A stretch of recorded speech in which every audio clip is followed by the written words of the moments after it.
So hello everybody, I think we'll make a start. So welcome to our joint interprofessional education community of practice. It's with great pleasure that we've joined today with the Hong Kong Polytechnic University and particularly the IRCAHC Centre, and I shall reveal as we go through these next few slides exactly what that centre is. So before I start and make any introductions and welcomes, I'd firstly like to do an acknowledgement of country. I'd like to acknowledge the traditional owners and their custodianship of the lands on which we are all meeting today. We pay our respects to their ancestors and their descendants who continue cultural and spiritual connections to country. We recognise their valuable contributions to Australian and global society. So welcome everybody to our joint community of practice. For those of you who don't know me, my name's Neil Cottrell. I'm the Director for Interprofessional Education within the Faculty of Health and Behavioural Sciences. And my colleague with me, Professor Bernadette Watts, who's the Director of the International Research Centre for the Advancement of Health Communication. We're really pleased to have been able to set up this joint meeting, and we sincerely hope that it stimulates some ideas for you, and it is an opportunity to exchange some ideas as well. And Bernadette, I'll hand over for you to say a few words. Thank you, Neil. Yes, I'm very excited that this is the inaugural sort of talk for this agreement between the University of Queensland HABS and my centre, and I think this is very exciting, and it's a very relevant topic to start these sessions on. I'm delighted actually to be able to introduce Mel Barlow, who has been doing her PhD with me for a few years now, part-time, and is all data is collected and two-part studies are done and being written up, and the third one is about to be analysed. So we're moving along. Mel was a registered nurse and is currently a lecturer in nursing at the Australian Catholic University. But prior to this, she held various leadership positions. She was Director of Simulation and Head of Evaluation and Research at the Mater Education, Brisbane, and was previously Chair of the National Healthcare Simulation Body, the Australian Society for Simulation in Healthcare. I know from first-hand experience that Mel has a passion for improving healthcare communication, and that is why she decided, and she'll give you her story and her background as to what prompted her to do this. She's undertaking her PhD at UQ. Her research, which is close to my heart, explores how healthcare clinicians receive messages in the speaking up context and how this can be enhanced to improve interprofessional communication and ultimately patient safety. So the bottom line across all of this is, how do we get professionals from different disciplines to work together harmoniously, respectfully, and to secure good patient outcomes? That is absolutely the key, but it sometimes gets forgotten, as we will see. So, Mel, I'd like to hand over to you now, if I may, and let you commence your talk. So I'll stop sharing my screen now, and just for the audience, can I suggest you park any questions you have until Mel's finished her presentation, and then we'll open up the floor for questions. And if you raise your hand, we will get to you. If we're missing you, please pop your question into the chat, because I will be keeping an eye on the chat as well. So I'll stop sharing my screen, Mel, and you should be able to share your slides. All right. Lisa, what do you use to clean the floor when you do that? Is it just water? Bit of Dettol. Can I just ask everyone to put themselves on mute, please, while Speaking. Thank you, everyone. Thanks, Neil and Bernadette. And yes, thank you everyone for giving up your afternoon to spend it with me. So thank you. So talking about enhancing intergroup communication. And so as Bernadette said, specifically looking at speaking up communication within healthcare, and a particular lens in which I'm studying through, which I'll explain. So there we go. So I just want to share with you, and I guess role model vulnerability here, is to actually share a defining moment in my career. So nearly all my clinical life, I've worked in intensive care.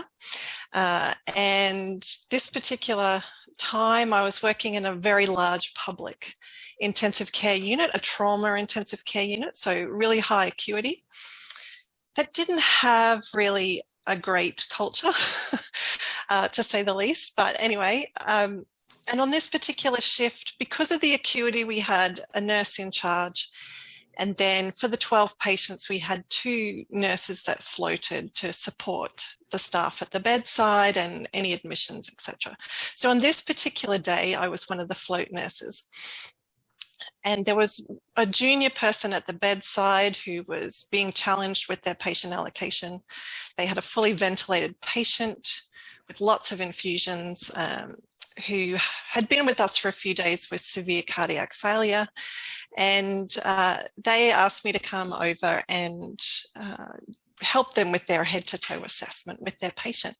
And so I went through the head-to-toe assessment, so I felt I knew this patient quite well. It was the morning medical round. These medical rounds were notorious. It wasn't unusual for the night registrar to leave in tears because of how they were questioned on the ward round by the senior medical consultant. It was attended by at least 10 interprofessional team members, so it was a large ward round, a big audience, in which no one said anything because everyone was too scared to. And so on this particular day, it came to the bedside for this patient, and the medical consultant said, "We want to take this patient off the ventilator this morning." And I spoke up. I felt I had the knowledge because I had done the assessment to say, I really don't feel that this patient is ready to come off the ventilator. They sound like they're retaining a lot of fluid in their lungs. Their spontaneous effort on the ventilator has been minimal.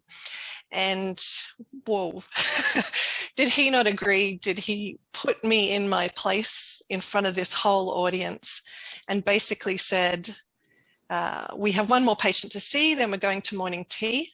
By the time we come back from morning tea, this patient is to be off the ventilator. And no questions, ifs or buts. So then I pulled the registrar, who I had a good working relationship with, aside. And he said, "Mel, I completely agree with your assessment of the patient.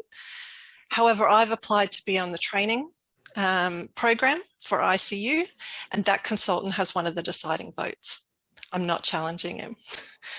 And I was like, oh, okay. Where do we go from here? So he's like, we're going to give medications. We're going to try and get rid of the fluid. We've got at least half an hour before they come back from morning tea. We'll just pull the tube as they come back. So that's what we did. I'd like to say I stood my ground and spoke up, but in that situation, I didn't. And so that's what we did. And I would say within 2 minutes of pulling the tube, we were setting up for emergency reintubation and starting active resuscitation. And so while I was up on the bed doing chest compressions, this consultant came in across this whole open unit and just yelled, "What the hell are you doing?" And so that incident was 22 years ago. And so that's the impact that that incident has had on me, and it's led me to where I am today. So I don't know the long-term impact that that had on the patient. They were successfully resuscitated. They ended up being discharged eventually from ICU, but I don't know the long-term health impact that that had. but I certainly know the long-term impact that that interaction had on me, which is why, and which has brought me to speak to you today, really. So unfortunately, I'm not alone. And yeah, this is not an isolated incident. So the BMJ in 2016 in America released that medical error is the third highest cause of death. That equates to 250,000 people per year in the States. Like, that's enormous. The European data shows that 8 to 12% of hospitalizations have some adverse event, and 50 to 70% of those are harmed, and it was preventable. Some Australian data showed that 1 in 6 patients in our public health system suffer some adverse event because of error. Looking at root cause analysis, a significant number of these occurrences are attributed to breakdowns in communication between team members. And speaking up is one of those key communication interactions which is impacting this occurrence. There has been a plethora of research on speaking up. We know the barriers and enablers. So why are these numbers still so high? What is going on? There's something that we're missing. And so I hope I hold a small piece of that puzzle with the research I'm doing. So bear with me, because now I'm going to go completely left of field. And I'm going to talk to you about American football. So it'll make sense, hopefully. So a couple of years ago, I was fortunate enough to live for a little while in Boston in America. And the New England Patriots were like the team. They'd won multiple premierships. And this is Tom Brady. He is notoriously and famously known for how he throws the ball.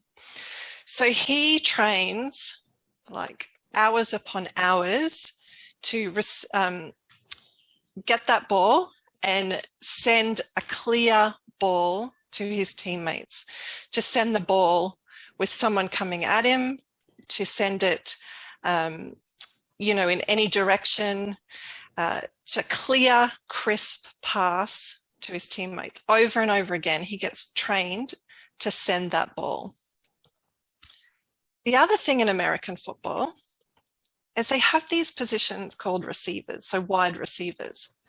And just like Tom Brady, these positions train over and over again to catch the ball, to catch it on the run, to catch it standing still, to catch it like this guy jumping up in the air with this helmet padded guy charging at him, right, while he's midair. And so they train in any which way to catch that ball coming to them. So in healthcare, we train people to send the message. We create speaking up rubrics. You know, we do another research project. Oh, well, we should teach people to speak up this way. And so we train people to send the message, usually not in relation to context, but we just train people to send that message over and over and over again. What we're not doing is we're not training people how to catch that message, and catch that message in various ways, under pressure, during task, you know, procedures, in front of the patient, you know, in the office. We're not training people how to receive that message. And so this is what's brought me to my current research, because it was clear to me in my example that no one taught that consultant how to catch my message or anyone else's message and how to respond appropriately. So the current research I'm doing is looking at speaking up.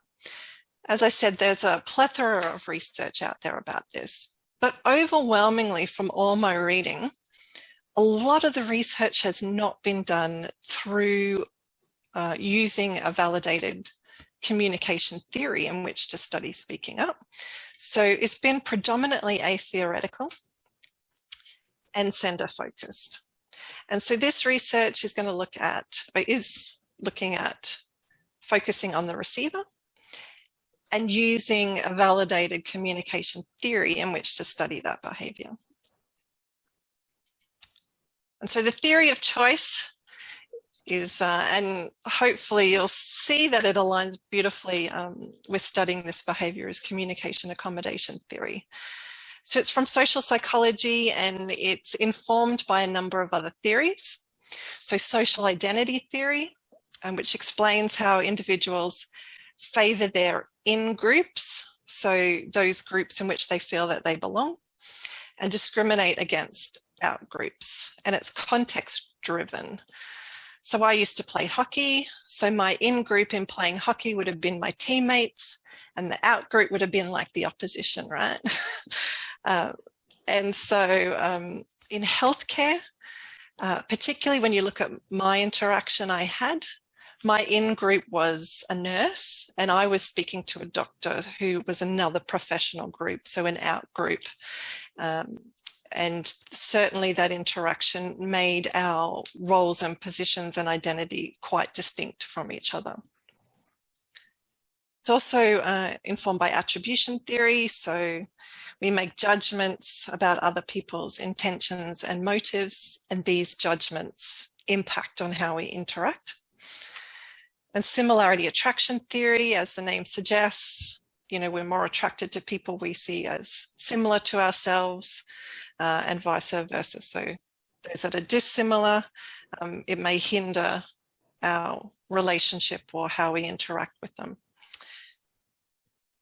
So then communication accommodation theory. So what these theories don't provide is really an understanding of what drives and motivates the communication behavior within an interaction and in different contexts.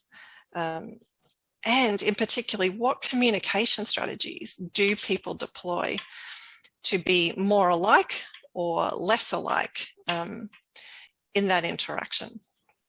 And so communication accommodation theory then is intergroup centered. It's about interpersonal communication. So it is a one-on-one, but within that interaction, it's actually an intergroup interaction because of our social identity that we take on within that interaction. And so this is a model. And it perfectly aligns with speaking up and particularly studying the receiver behavior, because context plays a big key. We all know from our interactions with people where we are having the interaction. Have I had a conversation with this person before? Did it go well? Did it not go well? And what are my values and norms? These are all influence how I approach the conversation. And within that conversation, is it from an intergroup perspective or an interpersonal perspective? So in healthcare, I would say a lot of the time it's intergroup. So by intergroup as well, it's not just different professions. It could be different seniority levels within the same profession. You think about healthcare, how there's subspecialties, and each subspecialty has its own culture. So healthcare is rife with intergroup dynamics. Within that interaction, people deploy communication tactics or strategies to either accommodate or non-accommodate their communication partner. So either get closer to or dissimulate from the person they're talking to. And these tactics can be things like how I phrase the message. Am I enhancing the other person's interpretability of what I'm saying? Or am I using abbreviation that only my group know, and therefore they're not a chance of really understanding what it is I'm saying? Emotional expression. So do I provide reassurance? Do I acknowledge someone's feelings, or do I ignore them and just keep on talking? Can I manage my own emotions in that interaction?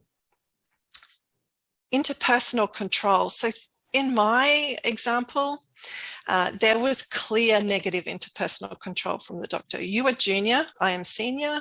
You are a nurse, I am the doctor. And so it was clearly keeping me in my place and within my group and making our groups distinct from each other.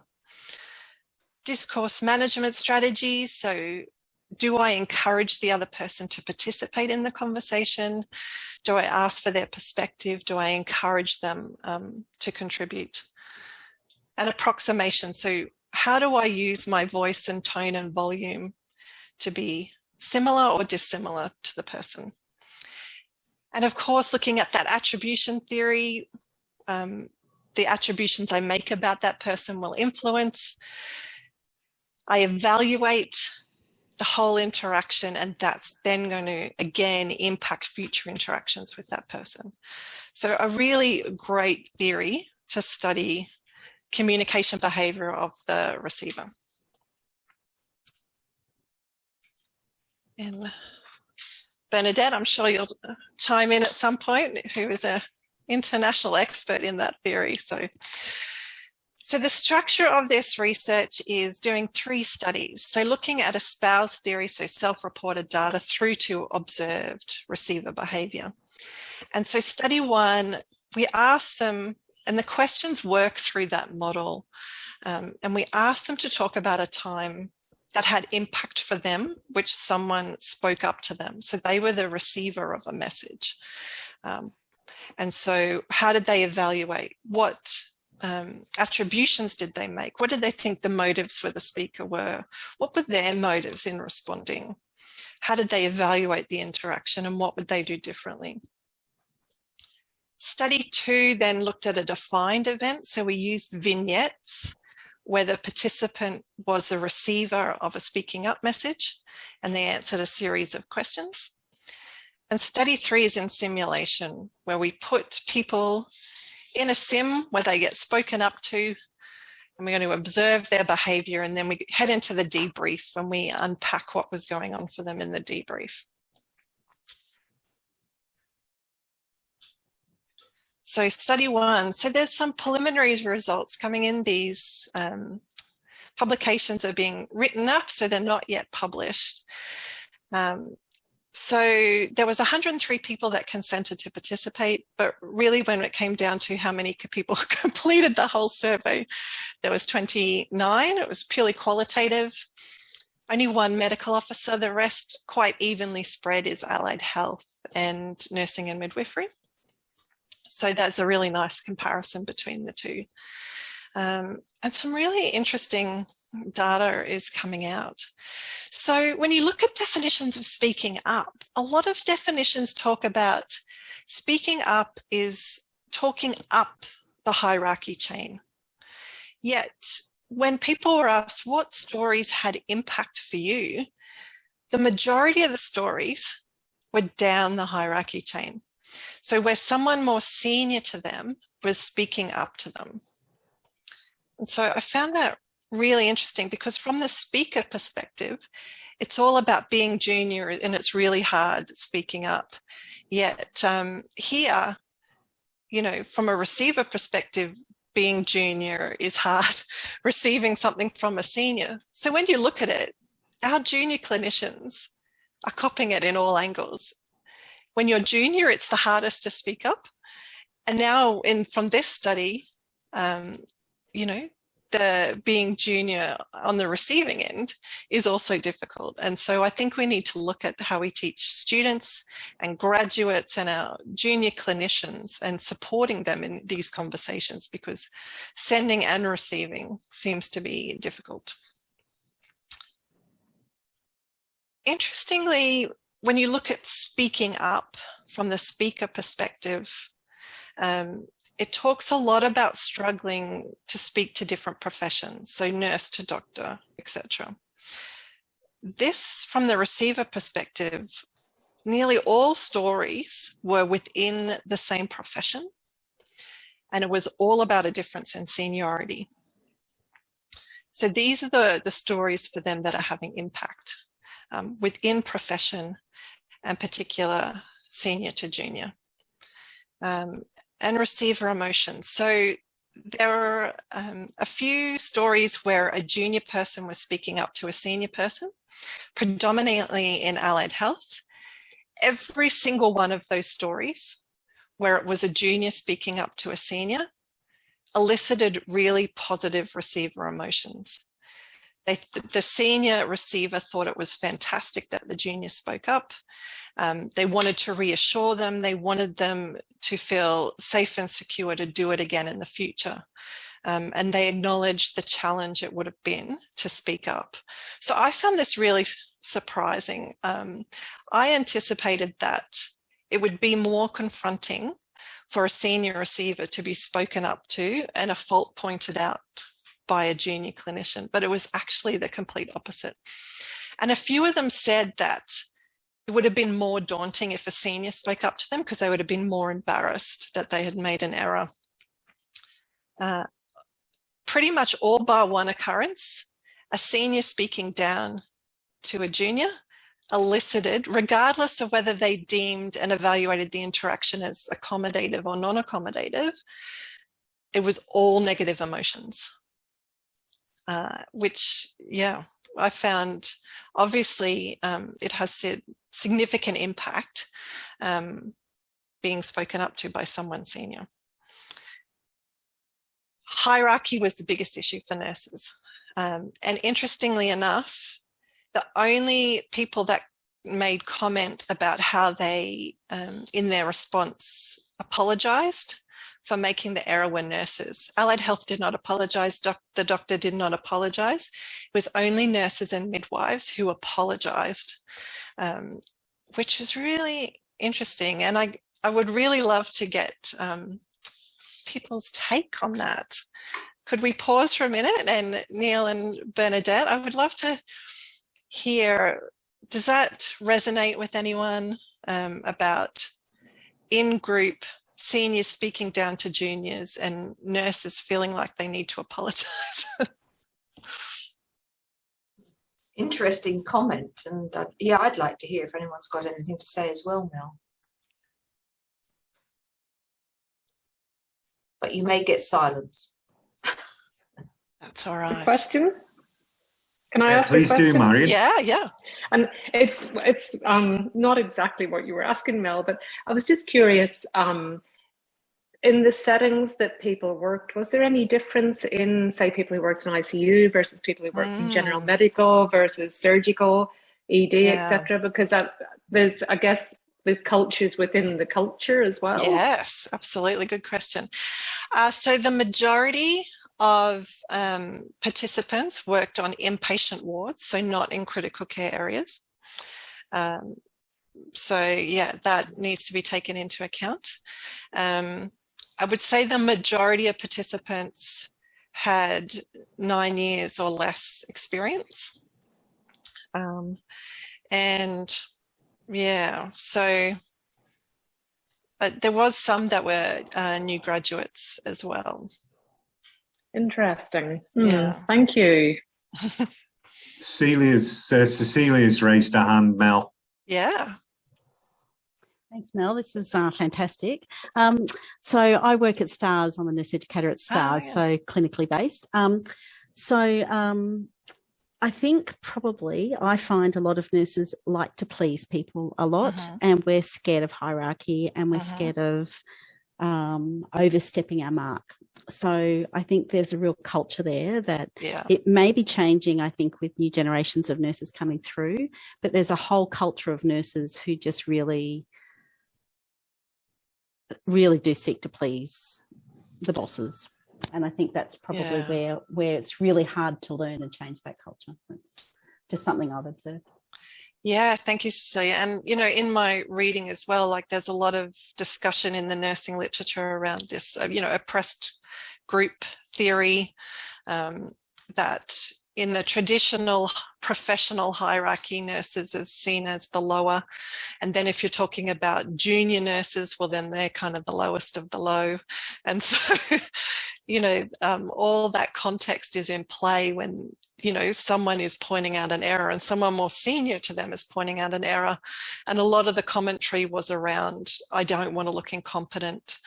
And so I think having this approval from an in-group member and being accepted as part of the team and being seen as a competent member, member of the team, I think is really in play. Yeah, it wasn't so much for allied health, which is interesting, between the different receiver groups of what is impacting their behaviour. So I'll finish analysing that, and yeah, I'll share that all with you. Study 2 was quite complicated. This was a vignette survey. We ended up with 208 participants, and each participant completed 2 vignettes. So in total, once the data was cleaned, there were 407 surveys. We wanted to collapse across the 2 surveys. However, what we found was there was a distinct difference in results between vignette 1 and vignette 2. So vignette 1 was about a breach in PPE, where someone was speaking up to the participant completing the survey, pointing out a breach, and it was in front of the patient. And vignette 2 was a breach in hand hygiene, and someone spoke up to them on a medical round in front of the team. And so what came out was, whether it was the patient present or the team present, had impact. And so we couldn't collapse it because the results were quite different. The independent variables in the vignette were randomized, so they were communication behavior, whether someone spoke up in an accommodative or non-accommodative way. The accommodative way used advocacy inquiry and ended with an open question seeking the receiver's perspective. The non-accommodative was quite patronizing and hint and hopey. What else was randomized was the speaker seniority, so whether they were junior or senior, and also the profession of the speaker. And so those were counterbalanced between the 2 vignettes. So preliminary results of these. So there were 11 Likert style questions and 1 short answer.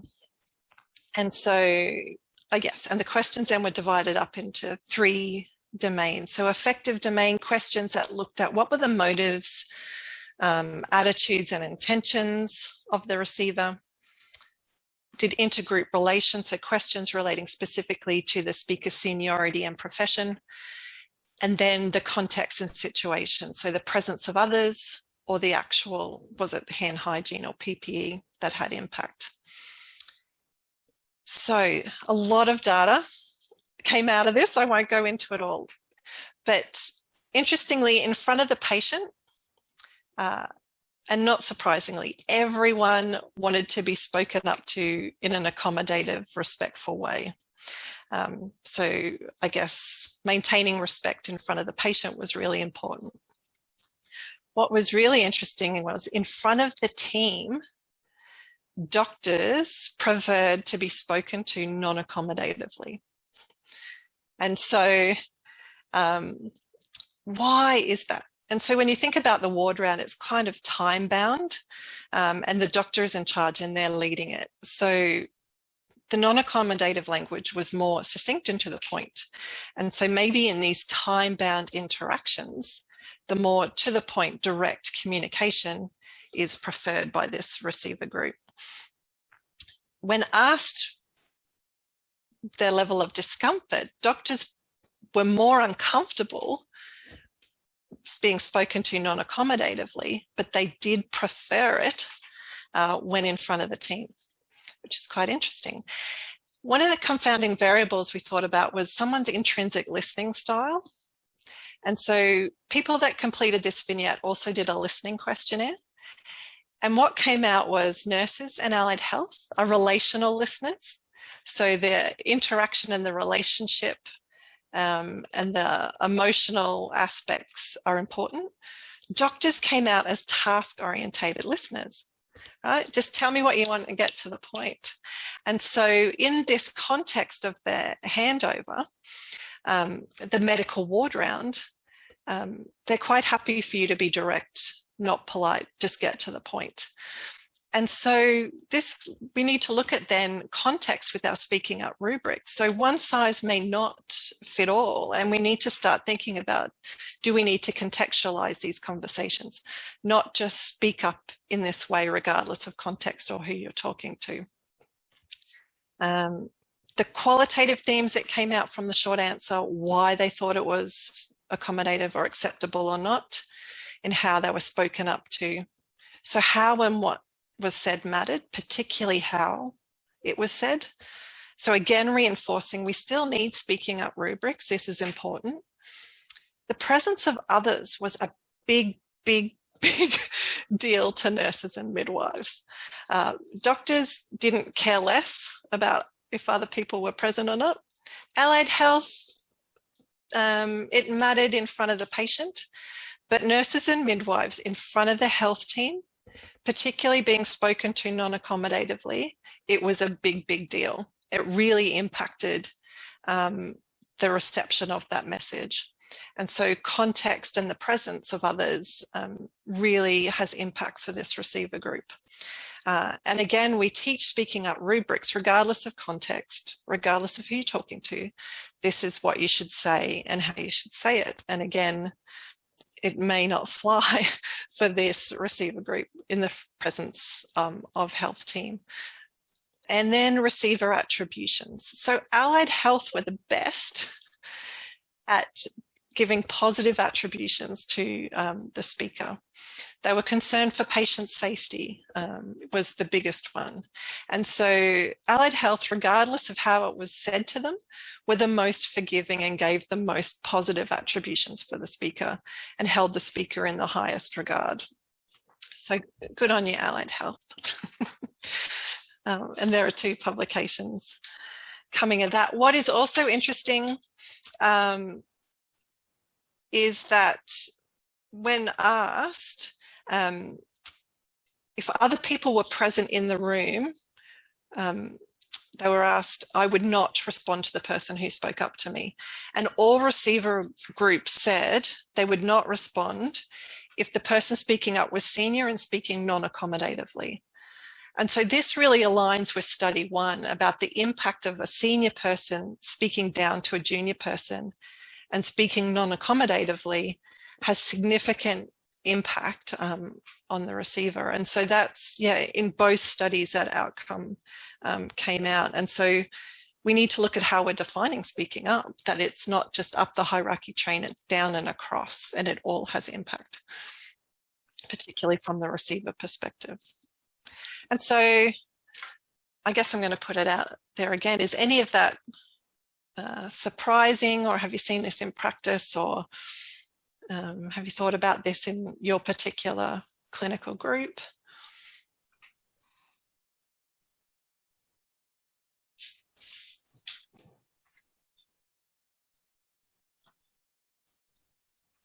You're on mute, Anne. God, it took me a while. Sorry, Neil. That's all right. Thanks, Mel, very much. It's fantastic presentation, fantastic study. So I'm from a speech pathology background, so naturally my interest and my focus goes to how and what is said. And I was thinking particularly about the words that are chosen. So you talked about the fact that the time-bound direct speaking up was valued, but also accommodative was valued. I'm just wondering how the concept of direct was measured.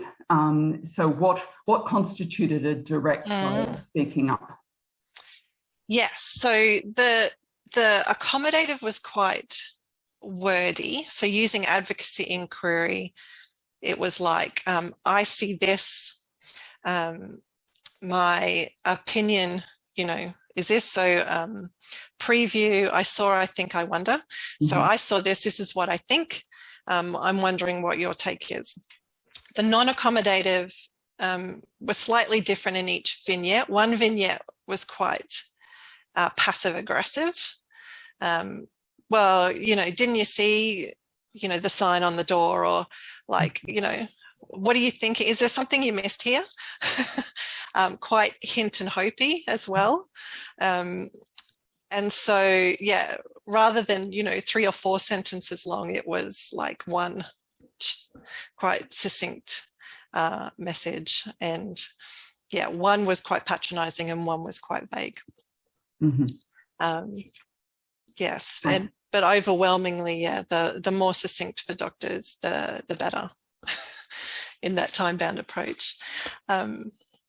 Yeah, and so I guess then I'm also, interested. I'm thinking part of what might be in play here in allied health is you're kind of like a unique workforce where you're almost like a consultant. You come in, you treat the patient to what you need, and then you leave the area, whereas nurses and midwives are constantly there.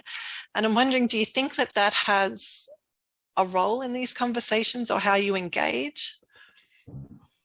Maybe. I don't know. I don't know. That maybe does have an impact in the length of time you're involved with the patient, and whether that involvement is seen as a come and go type of involvement rather than something that's long term. That might have an impact. If it was a nurse speaking up to you, I'm just thinking maybe it's easier to hold that positive regard because you get to walk away and may not see them again for another week or something. I'd be interested in others, whether they had that perception. I have not spent any time in hospitals in my career, so I don't have that sort of understanding of the context from that perspective. So it'd be interesting if others had any thoughts about that. The other thing I was thinking about was that you talked about the time-bound direct, but also the accommodative. And it would be great if we were able to, we as allied health nursing and medicine were able to get a time-bound direct and accommodative way of saying it, which might be combining some aspects of advocacy inquiry with something that's much more specific, including something like, signalling at the start of, I've just got a comment about your X, whatever it is. I'm wondering if, which is starting to go towards the advocacy observation type of comment, but also reasonably direct and gets rid of some of the other, what some professions might call a little bit more fluffy stuff. So anyway, those were the things that were going through my mind. But I think it's such an important thing about how what is said as a way, and then obviously with the receiver, what their listener attributions are like too is obviously critical. Anyway, that was just my thoughts, but it's really fascinating. Thank you. Yeah, and really great points. So what came out in the qualitative data was with the advocacy inquiry, it helped with interpretability because the speaker shared their thinking, their opinion of it. They liked the open-ended question at the end because it minimized that interpersonal control, allowed them to share their perspective and encouraged discourse. And it was deemed respectful. So some of these, particularly in study 1, they're not all clinical patient-facing stories that had impact. A lot of these were also away from the bedside and dealt with other things. And so, it's easy to use advocacy inquiry when you're not pressured or task focused. Can you imagine if you're in the middle of a central line and, someone is speaking up and trying to have this whole advocacy inquiry? It may work, but it may not, depending on the context and the pressures of the receiver at the time. And so I think, these all need to be in consideration. Not only training the receiver, but I think acknowledging the context in which, the person speaking up is trying to speak up in. Yes. I think the advocacy inquiry also really helps with a justification for a speaking up. Then it's a sort of based on an observation rather than what might be deemed to be an opinion or a perception that's not justified. So that's a really nice part of doing that in that context, isn't it? Yeah, it brings in the objectivity, I think. Yeah, great. Thank you. So yes, there's a lot more data to come out of that one, which is why there'll be 2 papers about that one. And study 3, not yet analysed, but there was over 130 participants in the simulation from all professional groups. So we'll be studying the actual receiver interactions within the sim, and then also analysing the data out of the debrief. But interestingly, in the other studies, particularly study 1, seniority is the big intergroup dynamic. Whereas what seems to be in writing the transcripts for this coming out is this is where profession seems to be having impact, particularly, again, allied health, nursing and midwifery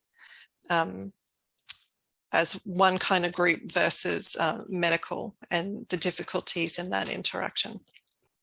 So I'm really looking forward to analysing this study.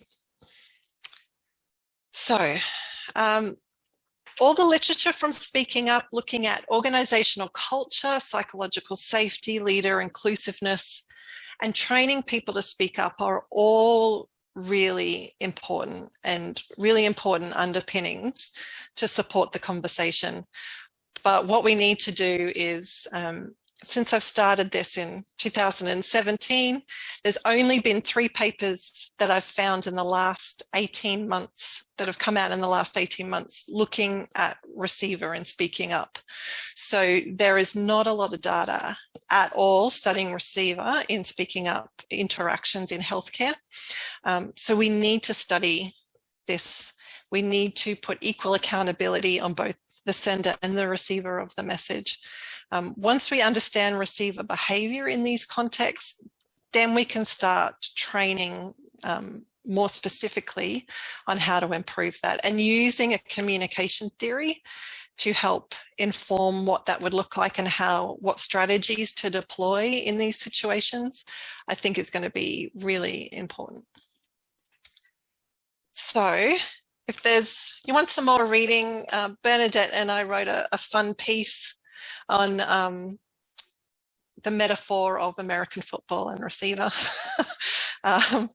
And I've got an article coming out in the next edition of the ANZP Journal, and that is me sharing the story I shared with you today and some more information.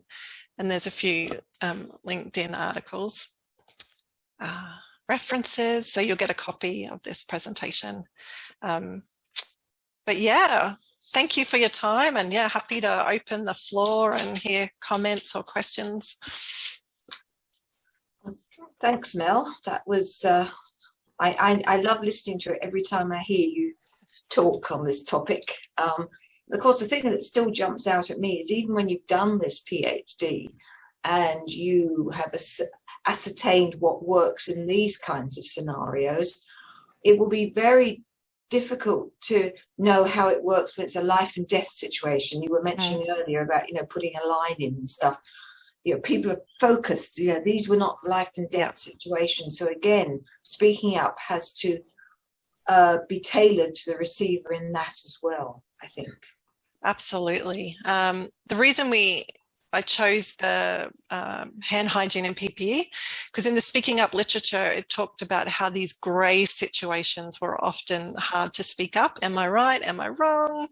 Like, it's a big personal risk for me to speak up when I'm not so sure, versus black and white, like that is the wrong limb you were about to cut off. So really, both really important contexts, but there may be differences in how we speak up and how we receive. So Mel, we've got a question from Marion. Yeah. Sorry, it's slow to come off mute.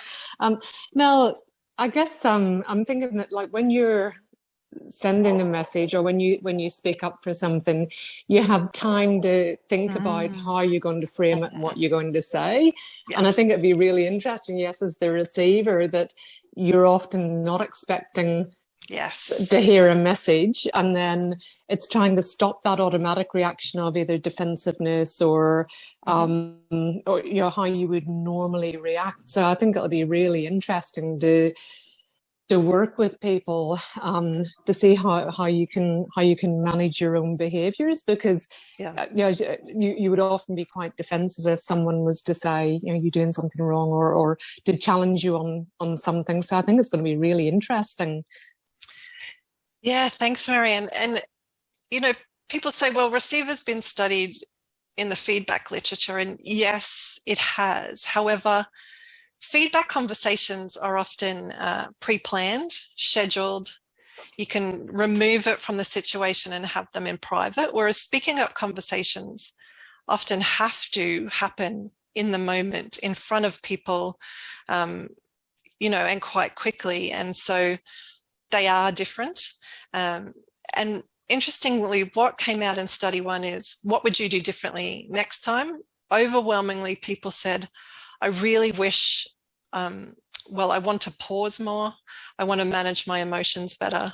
And so I think that definitely will be part of training. Like, how do we teach people when it's a shock that they're spoken up to, give themselves permission to pause, to think, and how do they manage those emotions within that immediate interaction? Yeah. Yeah, interesting. Thank you. Yeah. Mel, can I? Oh no, Amos, go, please. Hey, Amos. Hi, Mel. Thank you for your presentation. I'm not a medical person, but I was looking at a lot of things recently about these kind of things. And to my understanding is that in acute care, someone told me there is a doctor lead model, and in palliative care is the nurse lead model. And for me, I think it might affect the behavior between the interaction in different wards. That is the first thing I want to share. The other thing is that I think for communication is it's like a badminton or a tennis court instead of just a American football. That somehow, as a receiver, we also need to acknowledge appropriately to ensure the sender will complete the whole message. Because in our normal day experience, we normally is not able to speak all the things at once. So the receiver need to acknowledge it. So if the receiver stop and block the communication, then somehow it's not easy to convince the message to convey the message to the receiver. In my past experience in working in private company, I believe the receiver has a responsibility to do it, but in most of the case, the speaker also need to prepare the message and pack the message in the right way. Therefore, the receiver will notice the importance of the message. That is my second sharing. But I think the one I want to ask is, I read a lot about SBAR, ISOBAR, and do you think this kind of protocol will help the situation you were 20 years ago and make the message pass to the sender, to the receiver? Oh, a lot of great things there. I love the metaphor of tennis because, yes, you don't just send the message, it goes back and forth throughout the whole conversation. So that's great. Yes, I think clinical context will impact the interactions. Critical care is quite, like, from my experience, doctors and nurses have a closer relationship than the inpatient wards, for example, whether it's public or private. Service delivery has impact. So yes, all those things come into play. In regards to ISBAR is a handover tool. So when I had my defining moment, I hadn't had speaking up training. There wasn't a clear rubric I used to have that conversation. I think in retrospect, I don't think it would have changed how the message was received. I think it would have helped me frame my concern better and make me feel comfortable in expressing what I wanted to say. I don't think in that instance it would have it changed how the message was received. However, I do still think teaching people a framework like an ISO bar for handover, or the 2-challenge rule for speaking up, or the CUS method is important. It gives people a framework, confidence to have the conversation. It provides clarity, interpretability of the concern. So yes, I think it is a key factor. I think to say this is how you speak up, regardless of who you're speaking to in the context, I think is where it's falling down. I think we need to start looking at how do we improve the reception of that message, and maybe one size doesn't fit all, is my current thinking. Thank you. Neil, you had a question? Yeah, Mel. So it's not about American football, you'd be relieved to hear, but clearly when you look at the safety and quality literature, and a lot of things like isobar came from the aircraft industry. So, and clearly the hierarchies that exist in communication there in crisis situations. Is there learning from that around communication in a crisis situation, around being the receiver, and, you know, key words that mean, you know, that trigger the receiver to go, you know, I need to reset my situational awareness about what's happening here? Yeah, absolutely. So in the past, I've used the 2-challenge rule, which came from aviation. So challenge 1, challenge 2. In aviation, it's I take over the controls. In healthcare, it was a safety phrase like red flag, like you must stop now and listen. So that has been used. Yes, I think important. I guess I've kind of lost my train of thought. So the question was learnings from aviation. So in aviation, the big difference is if the receiver doesn't hear the message, they go down with the plane. In healthcare, we do not go down with the patient. And so we can disassociate ourselves, walk away, not listen to the message.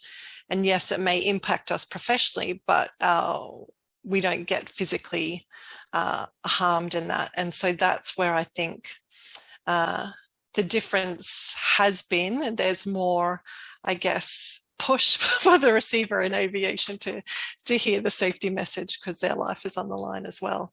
But there was a lot of work in the late 90s and that for CRM in aviation. And so that underpinning of establishing psychological safety and creating an organizational culture that supports these conversations, and leader inclusiveness, inviting speaking up, is still a really crucial point in these conversations and an underpinning. So we just need to, I think, tweak and study the receiver and train them more specifically with all that supporting underneath. So that was going to be, I don't want to monopolize, but that was going to be my next question, is from the results that you've got, and thinking about, for a lot of us in training students as graduates who are then going into the workforce, I would contend there are probably more receivers around training them how to speak up through things like isobar. But one of the challenges, how do we train them to be better receivers as well? Mm-hmm. Absolutely. One of the results that came out in the vignette survey was the receivers were asked, if you didn't agree with the speaking up message, would you voice your disagreement? And all receiver groups said they're more likely to voice disagreement with a junior non-accommodative nurse. And so we need to train junior nurses how to speak up, because we want them to do it in an accommodative way. But 2, we also need to prepare them that yes, you need to speak up and this is how you do it, but be prepared that you're going to be challenged. And so how do you manage that? How do you manage being challenged in view of speaking up was hard in the first place? And so I think we need to prepare students, like not only speaking up, but what's the next kind of step in the conversation as well. Our poor juniors are copying it left, right and centre, really. I find it interesting as well, clearly the different cultures within the different professions resonate a bit about the way they receive and the way they speak up and communicate and some of their preferences. And that's something we probably need to consider as well when we're training our students. And I agree with you. It's also being comfortable that if you are pushed back, that doesn't mean you're necessarily wrong. That means you need to reframe, reset and revisit. Yep. Yep. Fantastic. Marion. Yeah, it's another culture comment. I think, you know, we can spend a lot of time training people up to speak up, and but ultimately, if they are working in a culture where it's not valued or discouraged, it becomes even more difficult. So I guess there's the two pieces. There's the training people to speak up for safety, but also trying to create environments in which it's valued and is welcomed. Yes, absolutely. And that's where you need champions in the hospitals to recognise that these new students are coming in, or graduates are coming in, they've learned how to work in a team, and then they get into the hospital and they find, oh no, it doesn't work like that here. You keep your mouth shut and you don't raise questions. A bit like the junior doctor you mentioned who wanted to get into that specialty. That would have been a death knell for him or her if they had spoken up. And I've heard that time and time again. If you want to get on with the seniors, you model the seniors. That's right.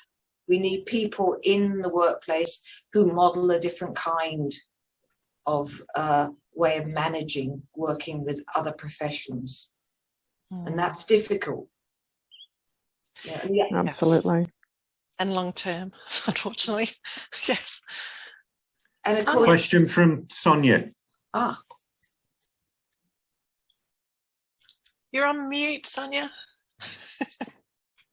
Sorry. Thanks for your wonderful presentation.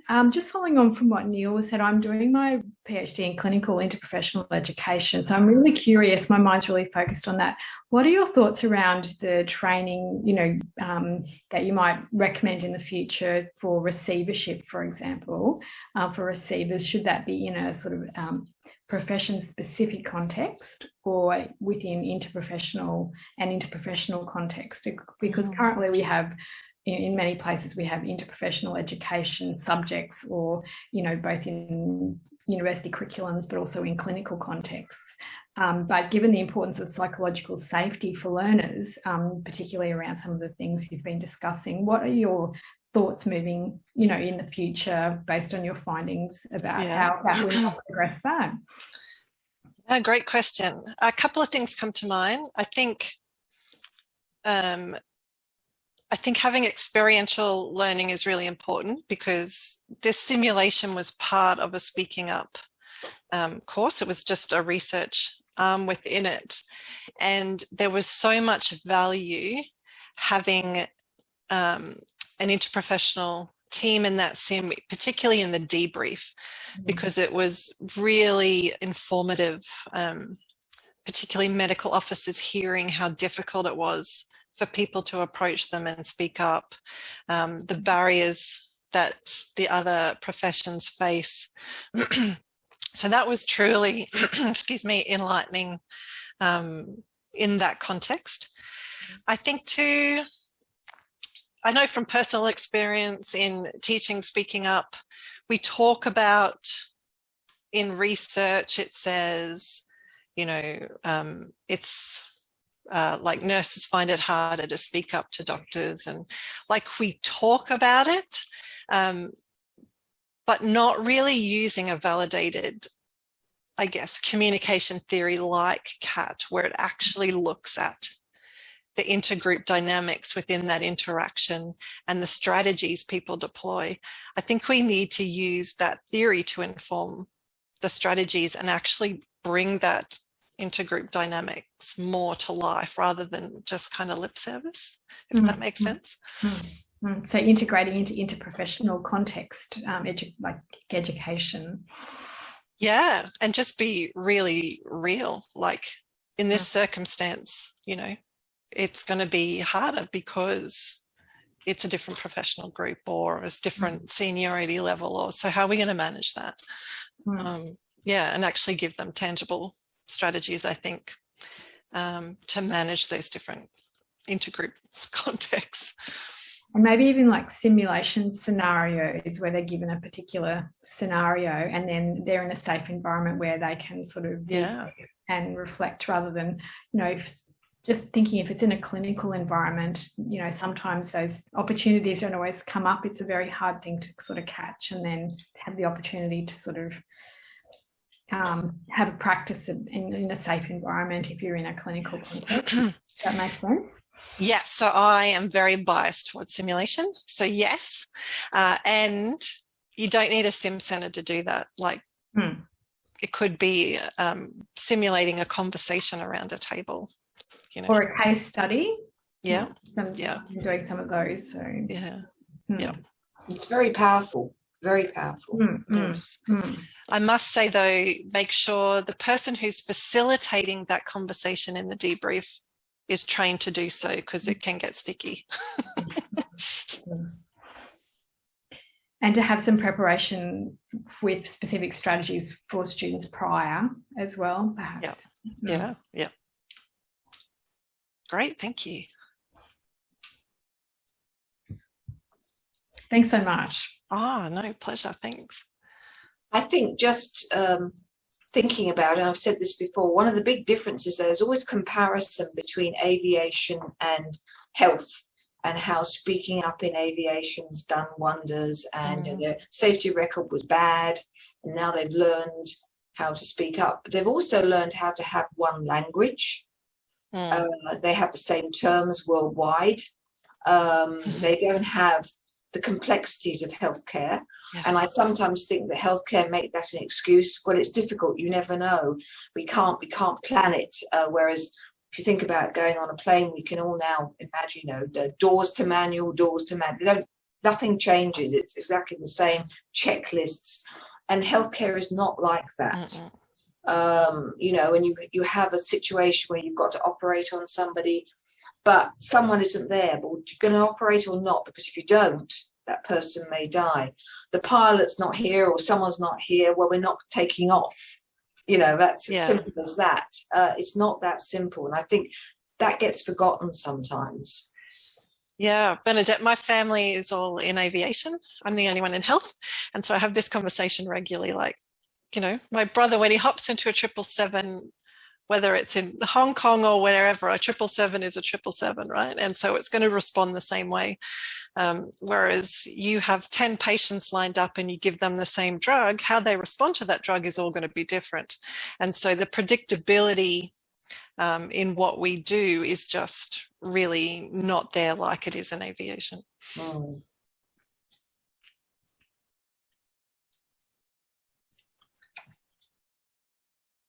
They probably want to get to dinner now.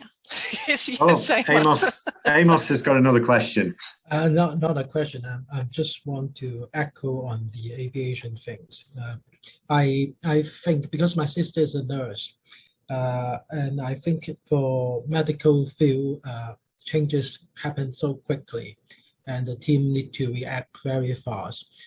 So it's two teams cooperating with each other. That's nurses and doctors. Because in my understanding, nurses will sit around the patient 24/7, but the doctor will not. So the one who knows the situation of the patient well, it must be the nurse. So I think it's not simply about how to initiate the message or how the receiver receives the message. It's more or less about the culture. and also how the doctor treat themselves, think who they are. It is a concept that based deep into the education itself. To be honest, I was researching on the collaborative things, and I clearly understand the schools train us to obey to the teacher, no matter it's right or wrong. As long as the answer fit to the model answer on the sheet of the teacher, you get the marks. Otherwise, you will fail. And that's create a whole culture that we need to comply with the senior people. And we don't want to speak up. At least it's in the school. But in the medical field, the more serious things happening is that we are very shorthand, and we do not have enough people to support the whole system. Therefore, everybody are rushing around and try to get things done correctly, and all people are over time. You don't have personal family life, and all you can do is OT, and clean up all the medical records. That is very tedious workload that we must support all medical persons to solve this basic issue. They are also human, and they have feelings and emotion. And for me, I really want to contribute something that in the end, everybody will ease and lower their workload a bit. I don't hope more, but a bit is enough. Thank you, Amos, for that. And interestingly, what some research has shown is different professional groups have different levels of risk. And so what might affect the reception of the message as well is if a nurse speaks up because they have this concern and they deem it high risk, it may not be deemed the same level of risk by a doctor because of the perspective. And so that message may have been heard but not acted upon because the level of risk was evaluated differently. So it's complex. Yes, and also, to be honest, I don't think it's about nurses or doctor relationship in medical judgment. For example, if we go into an ED, the first one we, as a layman, as a citizen, we go in there, the first one who will assess us is the nurse in the triage. And based on it, the nurse will decide whether you got the ATS 1 to 5, and the whole hospital will, the team will activate based on these assessment by the nurse. So I think there is something we can do, and we can improve it. For example, whether we can simplify or cook the message of the importance into something that everybody understands, like what you just said, that people will not misunderstand, because somehow everybody have a lot of things in our mind. It will mess up. So in ED, if the nurse or at the triage said is ATS 5, then the team will not question why, and it will be ATS 5. And if it is ATS 1, then no one will question why it is ATS 1. It's a professional judgment, no matter it's a senior or junior or doctor or nurse. That is my feeling about the whole medical system. And I still need time to find out more. Wow, important work. I'll come to your presentation, Amos. Thank you. Are there any more questions or comments?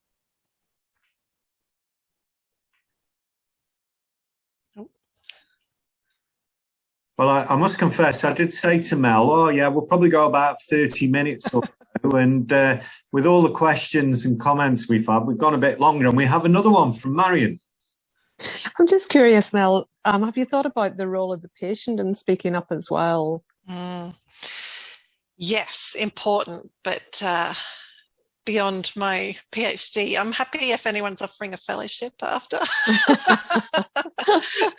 But yes, they're a key component. And I think, this speaking up in front of the patient. I know in SIM, we didn't do a lot of in situ SIM previously because everyone said, well, we don't have a single room and the patient, we can't do it in a shared room because of the patient. And we make this assumption that the patient would be negatively impacted by it. And so we did a small research project and actually asked the patient, and overwhelmingly the patient was like, oh my God, yes, please, I'll even get up and sit in the chair and you can have my bed. Like, it's so great to see you rehearsing, you know, and preparing for these events. And so we made these assumptions about the patient perspective without asking the patient, and it was completely opposite. And so I think particularly in nursing, it's coming out from the speaker perspective and also from my receiver perspective that nurses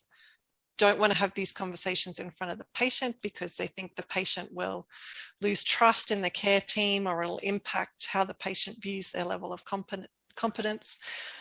But I don't think anyone's actually asked the patient. So, no, yeah. I think I'm just thinking, you know, they have signs up where they encourage the patient to challenge the nurse or the doctor or the healthcare professional for example, washing their hands, which I guess is, you know, speaking up for safety. And I think responding to a patient is quite different to responding to another health professional.